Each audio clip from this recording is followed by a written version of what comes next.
Hi అండి, అందరూ ఎలా ఉన్నారు? అందరూ బాగున్నారా? నేనైతే చాలా బాగున్నాను. అనుడికి మీకు ఘన స్వాగతం.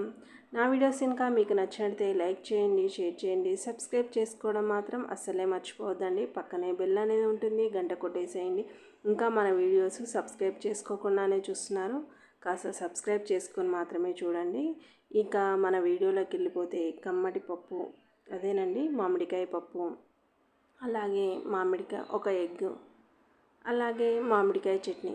సీజన్లో అయినా కానీ ఈ విధంగా తురుము పెట్టుకొని స్టోరేజ్ చేసుకుంటే కూడా ఎప్పుడు కావాలంటే అప్పుడు మనం మామిడికాయ పప్పు అనేది చేసుకోవచ్చు. అలాగే మామిడికాయ పప్పులోకి కొంచెము నెయ్యి వేసుకొని తింటే అదరహో అనాల్సిందే. ఇప్పుడు ఒక చక్కటి ఆరోగ్యకరమైన విషయం, నేను ఎదుర్కొంటున్న సమస్య, మా పిల్లలకి నేను ఏ విధంగా సాల్వ్ చేసుకున్నాను, ఈ చక్కటి పరిష్కారం అనేది వాము చూడంగానే మనకి కొంతమందికి తినాలనిపించకపోయినా ఈ విధంగా కషాయం అనేది చేసియండి. ఈ పొడి అనేది నేను ఎప్పుడు ఇలాగ భద్రపరుచుకుంటాను. అలాగే దీంట్లో జీలకర్ర, సోంపు, వాము 3 ఈక్వల్ క్వాంటిటీలో చేసుకొని ఇలా పొడి అనేది తయారు చేసి అయితే పెట్టుకుంటున్నాను. నా పర్సనల్గా నేను ఎదుర్కొన్న సమస్య ఏంటంటే, పిల్లలు ఏం చేస్తారంటే స్కూల్కి వెళ్ళినప్పుడు సరిగా నీళ్లు తాగకపోవడం కానీ, అలాగే మోషన్ అనేది సరిగా రాకపోవడం వల్ల పిల్లలకి తరచూ కడుపు నొప్పి అనేది వస్తూ ఉంటుంది.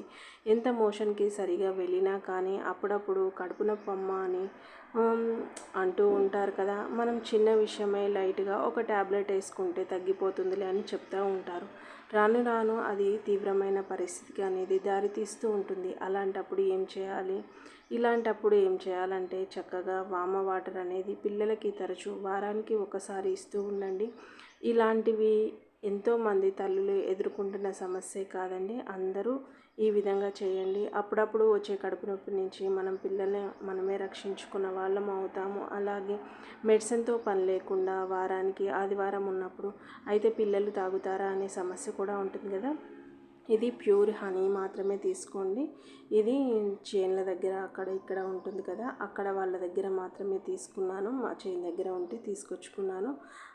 ఇదంతా పిల్లలు తాగుతారా లేదంటే పిల్లలతో పాటు మనం కూడా తాగాలండి. ఎందుకంటే వాళ్ళకే సపరేట్ ఇచ్చి మనము తాగకుండా ఉంటే మా మమ్మీ మాకే ఇస్తుంది, తాగట్లేదు అంటే మేము ఇది తాగకూడదేమో అని పిల్లలకి అనేది డౌట్ వస్తూ ఉంటుంది కదా. ఏం లేదండి, మంచిగా చక్కగా ఎర్లీ మార్నింగ్ తాగితే మన స్టమక్ అనేది క్లీన్ అవుతుంది. అలాగే స్టమక్ క్లీన్ అవ్వడమే కాదండి, మన పిల్లలతోటి చక్కగా ఎంజాయ్ చేస్తూ కొన్ని మంచి విషయాల్ని అడుగుతూ వాళ్ళ ద్వారా మనం కొంచెం ముచ్చట్లు పెట్టుకుంటూ ఈ విధంగా అయితే తాపేసేయండి. ఒక గంట తర్వాత నేను పాలు ఓట్స్ అనేది పిల్లలకి ఈ విధంగా వేసిచ్చానండి. ఓట్స్ అనేవి పీచు పదార్థం ఎక్కువగా ఉంటుంది కాబట్టి పేగుల్లో ఉన్న డస్ట్ మొత్తం బయటికి వెళ్ళేది ఛాన్స్ కూడా ఎక్కువగా ఉంటుంది కదా. పీచు పదార్థాలు ఎక్కువగా ఇస్తూ ఉండండి. పిల్లల నుంచి పెద్దవాళ్ళ వరకు ఎవరైనా కానీ ఓట్స్ అనేది తినవచ్చు. పిల్లలు కడుపు నొప్పి అనకల్నే మనము ఏవేవో ట్యాబ్లెట్స్ వేయకుండా ఈ విధంగా వారానికి ఒకసారి ఇవ్వడం వల్ల పిల్లలు కూడా ఆరోగ్యంగా ఉంటారు. అది కూడా ఒక మంచి అలవాటులాగా పనిచేస్తూ ఉంటుంది. వామ అనేది చాలా మంచి మెడిసిన్ వాల్యూ ఉన్నది కదా. అప్పట్లో ఎక్కువగా ఈ సమస్యలు అనేవి లేదు. ఇప్పుడు పెద్దవాళ్ళు అనే వాళ్ళు కూడా లేరు కాబట్టి మనం కొన్ని విషయాల్లో మంచి విషయాలని తెలుసుకొని ఇలా చేయడంలో తప్పైతే ఏం లేదు కదా. ఈ విధంగా నేను తురిమి పెట్టుకున్న మామిడికాయ ఇది ఉంది కదా, అదంతా తీసైతే పక్కకు పెట్టుకుంటున్నాను. ఎందుకంటే ఇప్పటికిప్పుడు మనం చట్నీ చేసుకోవాలి ఇన్స్టెంట్గా అంటే ఈ విధంగా అనేది చేసుకోండి. ఒక హాఫ్ చెంచా ఆవాల పొడి, అలాగే జీలకర్ర మెంతుల ఒక హాఫ్ చెంచా, 2-3 స్పూన్ల కారం. మనకి కారం ఏ విధంగా తింటామో అదే విధంగా. అలాగే నేను ఈ మామిడికాయ తురుములోని ఉప్పు అనేది ఉంది కదా, ఒక స్పూన్ అనేది వేసి చక్కగా కలిపేసుకోండి.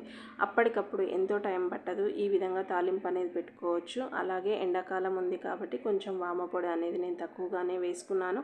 మనకి సీజన్లో అయినా ఈ విధంగా తురిమి డీప్ ఫ్రిడ్జ్లో పెట్టుకోవడం వల్ల మనకి ఎప్పుడు కావాలంటే అప్పుడు చక్కగా ఎంజాయ్ చేస్తూ తినవచ్చు. ఈ విధంగా ఒక కడాయి పెట్టుకొని పోపు దినుసులన్నీ వేసుకుంటున్నాను. ఈ పోపు దినుసులన్నీ వేసేసుకోండి. చక్కగా ఒక 10-15 నిమిషాల్లో అయిపోతుంది. ఈ విధంగా అంబలి కూడా కాసిస్తున్నాను. పిల్లలు ఇంట్లో ఉంటారు కదా, బాగా దాహం వేస్తూ ఉంటుంది. రాగి అంబలి చేసి ఇవ్వడం వల్ల కూడా వాళ్ళ ఒంట్లో చలవదనం అనేది చేస్తూ ఉంటుంది. ఏమున్నా మనం పిల్లలు ఇంట్లో ఉన్నప్పుడు చక్కగా మంచి ఫుడ్, మంచి అలాగే పిల్లలు ఇంట్లో ఉన్నప్పుడు కాస్త తీరిగ్గా ఉంటాము. పిల్లలకి స్కూల్కి వెళ్ళాలి, హడావిడిగా తినాలి అనే ఆలోచన ఉండదు. చక్కగా నమిలి మింగమని చెప్పడానికైతే మనమైతే ప్రయత్నం చేయవచ్చు. వాళ్ళకు కూడా కాస్త తీరిక అనేది ఉంటుంది. ఈ విధంగా చక్కగా పిల్లలకైతే ఎంజాయ్ చేస్తూ తినిపించేసేయండి. ఈ విధంగా పోపు అనేది పెట్టేసుకోండి. మీకు కావాలంటే వెల్లుల్లి కూడా వేసుకోవచ్చు. ఈ విధంగా చక్కగా కలిపేసుకుంటే ఒక 3-4 రోజులు అనేది చక్కగా ఎంజాయ్ చేస్తూ తినవచ్చు. ఈ విధంగా చేసి పక్కకు పెట్టుకున్న తర్వాత అదే బాండిలో అనేది నేను పప్పు అనేది చేస్తున్నాను. పప్పు అంటే సామాన్యంగా అందరూ చేసుకుంటారు కదా, దాంట్లో ఏముందిలే అని అనుకుంటారేమో. ఈ పప్పు అయితే పెసరపప్పుతోటి చేస్తున్నాను. నేను పూర్తి వీడియో అయితే చేయలేదు, కానీ ఈ విధంగా తాలింపు పెట్టుకొని చేసుకోండి. టేస్ట్కి టేస్టే కాదండి, సూపర్గా ఉంటుంది. మనం ఎప్పుడు కావాలంటే అప్పుడు మామిడికాయ ముక్కలు అనేది కోసైనా పెట్టుకోవచ్చు. లేదంటే తురుము వేసుకొని కొంచెం ఉప్పు పసుపు అలాగే వేసుకొని నిల్వ చేసుకొని ఎప్పుడు కావాలంటే అప్పుడు మామిడికాయ ముక్కలు కోసే అవసరం లేకుండా ఈ విధంగా చేసుకోవడం వల్ల సీజన్ టైంలో అయినా సరే కానీ ఈ విధంగా అనేది ఎంజాయ్ చేయవచ్చు. ఇప్పుడు సీజన్గా దొరుకుతున్నాయి కాబట్టి స్టోర్ చేసుకునే వాళ్ళని చక్కగా స్టోర్ చేసుకోండి. అలాగే ఉల్లిపాయ, అల్లం వెల్లుల్లి పేస్టు, కొంచెం పసుపు, కొంచెం కారం వేసేసుకొని చక్కగా ఈ విధంగా మగ్గిన తర్వాత మనం పప్పు వేసేసుకుంటే అయిపోతుందండి. ఇదిగో చూడండి, లంచ్ ప్లేటు పిల్లలకి ఈ విధంగా ఇవ్వండి. కొంచెము ప్రోటీన్గా ఉన్న పెసరపప్పు అనేది, అలాగే ఒక ఎగ్గు, కొంచెం మామిడికాయ పచ్చడి. పెసరపప్పు అనేది చలవ చేస్తూ ఉంటుంది కదా, ఆ చలవదనం కోసం మాత్రమే పెసరపప్పు అనేది చేస్తూ ఉంటారు. కొంతమంది వాతం అని కూడా అంటారు, కానీ వాతం వచ్చేంత మనమైతే ఏం తినము కదా. ఈ విధంగా కొంచెం నెయ్యి వేసిస్తే పిల్లలు ఎంజాయ్ చేస్తూ తింటారు. టేస్ట్కి టేస్ట్ సూపర్గా ఉంటుంది. అలాగే పుల్ల పుల్లగా మనకి జ్వరం వచ్చినా ఏది వచ్చినా ఇలా చక్కగా ఎప్పుడు కావాలంటే అప్పుడు ఈ విధంగా కలిపేసుకొని ఆవకాయ పచ్చడిని ఎంజాయ్ చేయవచ్చు. ఈ వీడియో కనుక మీకు హెల్ప్ అయిందని అనుకుంటున్నాను. మీకు కనుక నచ్చినట్లయితే మీ ఫ్రెండ్స్ అండ్ మీ ఫ్యామిలీ మెంబర్స్కి ఖచ్చితంగా షేర్ చేయండి. సబ్స్క్రైబ్ చేసుకోవడం మాత్రం అస్సలే మర్చిపోవద్దండి. పక్కనే బెల్ అనేది ఉంటుంది, గంట కొట్టేసండి. Have a nice day. Bye bye.